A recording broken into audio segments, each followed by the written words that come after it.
Welcome to unique சமையல். இன்னைக்கு நம்மளோட சேனலில் உடம்புக்கு அதிகமாக சக்தி தரக்கூடிய காரசாரமான வாத்து கிரேவி எப்படி செய்யறதுன்னு தான் பார்க்க போகிறோம். கிராமப்புறங்களில் இது அதிகமாக செஞ்சு கொடுப்பாங்க. நம்மளும் இன்றைக்கி அதே ஸ்டைலில் எப்படி செய்கிறதுன்னு பார்க்கலாம். வாங்க இப்போ வீடியோக்குள்ளே போயிடலாம். இப்போ நாம் அடுப்பில் ஒரு கடாய் வச்சாச்சு. கடாய் சூடானதும் எண்ணெய் ஊற்றிக்கலாம். எண்ணெய் கொஞ்சம் நல்லா சூடானதும் இப்போ நம்ம இங்கே கொஞ்சம் சில மசாலா பொருள் எடுத்து வச்சுருக்கோம். பட்டை, கிராம்பு, குருமிளகு, சோம்பு, ஜீரகம், வரமிளகாய், கருவேப்பிலை. இப்போ இந்த எண்ணெய் சூடானதும் நம்ம எடுத்து வச்சுருந்த 2 பட்டை, 2 கிராம்பு, 2 ஏலக்காய், 1 ஸ்பூன் குருமிளகு இது எல்லாத்தையுமே எண்ணெயில் சேர்த்துக்கலாம். இது கூடவே நம்ம எடுத்து வச்சுருந்த 1 ஸ்பூன் ஜீரகம், 1 ஸ்பூன் சோம்பு இதையும் அது கூட சேர்த்துக்கலாம். இப்போ இது எல்லாமே இந்த எண்ணெயில் நல்லா பொரிஞ்சு வரட்டும்.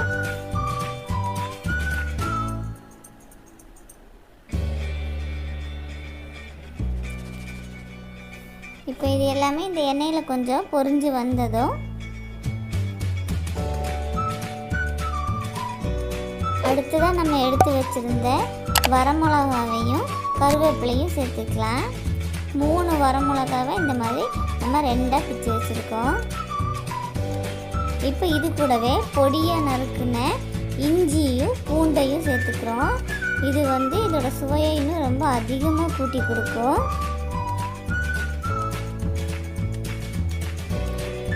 இப்போ இது கூடவே நம்ம நறுக்கி வச்ச 2 பச்சை மிளகாவையும் ஒரு 3 பெரிய வெங்காயம் நறுக்குனதையும் இது கூட சேர்த்துக்கலாம்.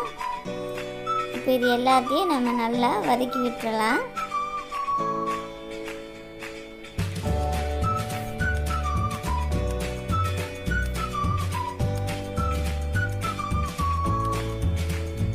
இது எல்லாம் நல்லா வதங்கினதும் இது கூடவே 2 தக்காளி சேர்த்து நல்லா வதக்கிக்கலாம். நல்லா இந்த வெங்காயம் தக்காளி நல்லா சுண்டி வதங்கி வரட்டும். வாத்துக்கறி பார்த்திங்கன்னா அதில் அதிகமாக நோய் எதிர்ப்பு சக்தி இருக்குது. இந்த பிபி, சுகரு, ஆஸ்துமா பேஷண்ட்டுக்கெல்லாம் இது ரொம்பவே நல்லது. குழந்தைங்களுக்கு சின்னதுலேருந்தே இதை நம்ம கொடுத்து பழக்கணுன்னா அவங்களுக்கு நோய் எதிர்ப்பு சக்தி அதிகமாக இருக்கும். இப்போ இந்த வெங்காயம் தக்காளி நல்லா வதங்கிடுச்சு. இது கூடவே நம்ம அரைச்சி வச்சுருந்த இஞ்சி பூண்டு பேஸ்ட்டு ஒரு 2.5 ஸ்பூன் அளவுக்கு சேர்த்துருக்கோம். இதையும் நம்ம கைவிடாமல் இந்த மசாலா கூட நல்லா மிக்ஸ் ஆகிற மாதிரி நல்லா மிக்ஸ் பண்ணி வதக்கி விட்டுறலாம்.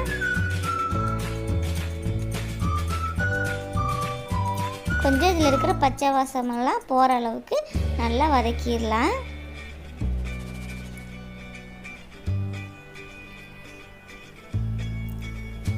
இப்போ காரத்துக்கு தேவையான அளவுக்கு மிளகாத்தூள் சேர்த்துக்கலாம்.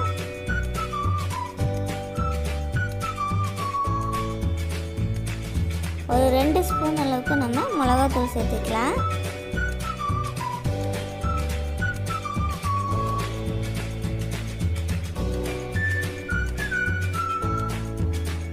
அடுத்ததான் நம்ம மல்லித்தூள் இது கூட சேர்த்துக்கலாம். ஒரு 2.5 ஸ்பூன் அளவுக்கு நம்ம மல்லித்தூள் சேர்த்தாச்சு. இது எல்லாத்தையும் நல்லா மிக்ஸ் பண்ணிக்கலாம்.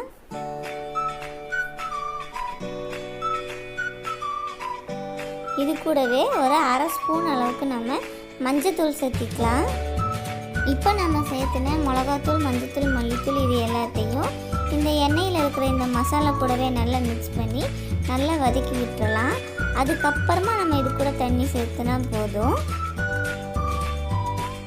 இப்போ இந்த மசாலாவெல்லாம் நல்லா வதங்கி வந்துடுச்சு. இப்போ இதுக்கு நாம் தண்ணி சேர்த்துக்கலாம். தண்ணி சேர்த்து இதை நல்லா நம்ம மிக்ஸ் பண்ணி விட்டுறலாம். இப்போ நாம் இது கூடவே 1 ஸ்பூன் அளவுக்கு கரம் மசாலா பவுடர் சேர்த்துக்கலாம்.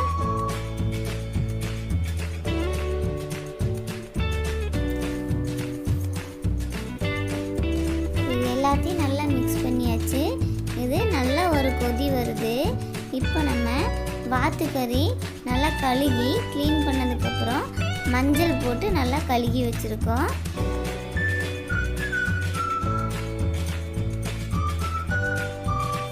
இப்போ நம்ம அடுப்பில் வச்சுருந்த இந்த மசாலா நல்லா கொதித்து வற்றி வந்துருச்சு. இதில் நம்ம கழுகி சுத்தம் பண்ணி வச்சுருந்த வாத்துக்கறியை சேர்த்துக்கலாம்.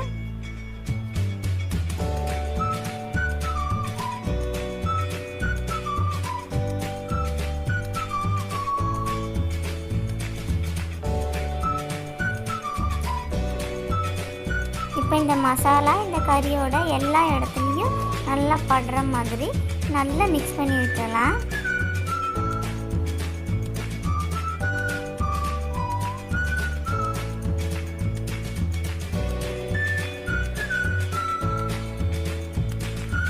இப்போ இதோட சுவைக்கு தேவையான அளவுக்கு நம்ம உப்பு சேர்த்துக்கலாம்.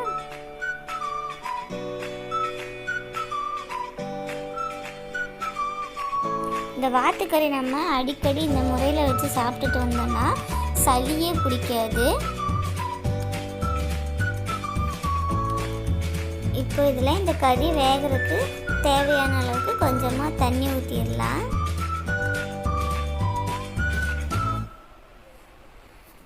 இப்போ இதை நல்லா மிக்ஸ் பண்ணி ஒரு மூடி போட்டு இதை நல்லா வேகிற வரைக்கும் நம்ம இதை விட்டுறலாம். இது கோழிக்கறி மாதிரி இல்லை, அது வேகிற மாதிரி ரொம்ப சீக்கிரமாக இது வேகாது. இது நல்ல டைம் எடுத்து தான் கொஞ்சம் நேரம் வேகும். நீங்கள் இதை குக்கரில் பண்ணுறதுனா கூட பண்ணிக்கலாம். இப்போ இது நல்லா வெந்து வந்துருச்சு. பாருங்கள், நல்லா இது நம்ம மிக்ஸ் பண்ணி விட்டுலாம். இப்போவே இதோட வாசம் ரொம்ப ஹெவியாக வருது. இப்போ நம்ம கெட்டியாக அரைச்சி எடுத்து வச்சுருந்த தேங்காய் பால் அதை ஒரு கப் இது கூட சேர்த்துக்கலாம். இது இதோட டேஸ்ட்டை இன்னும் ரொம்ப அதிகமாக கொடுக்கும். இது கூடவே கொஞ்சம் குருமிளகு தூளையும் நம்ம சேர்த்துக்கலாம். ஒரு 2 ஸ்பூன் அளவுக்கு நம்ம குருமிளகு தூள் சேர்த்துக்கலாம். இது கொஞ்சம் நல்லா சாப்பிட்றதுக்கு நல்லா காரசாரமாக ரொம்ப ரொம்ப டேஸ்டியாக இருக்கும். இப்போ நம்ம சேர்த்துன தேங்காய் பாலும் இந்த குருமிளகும் எல்லா பக்கமும் படுற மாதிரி நம்ம நல்லா மிக்ஸ் பண்ணி விட்டு மறுபடியும் ஒரு 2 நிமிஷத்துக்கு இதை நம்ம மூடி வச்சிடலாம். இப்போ இது நல்லா திக்காயிருச்சு. நல்லா கறியும் வெந்து சூப்பராக ஆயிடுச்சு. இப்போ நம்ம லாஸ்ட்டாக எடுத்து வச்சுருந்த கருவேப்பிலையை சேர்த்துக்கலாம். அது கூடவே கொஞ்சம் கொத்தமல்லி இலையும் சேர்த்துக்கலாம். இப்போ நம்மளுடைய ரொம்ப ரொம்ப டேஸ்டியான ரொம்ப ஹெல்த்தியான வாத்துக்கறி கிரேவி ரெடி ஆயிடுச்சு.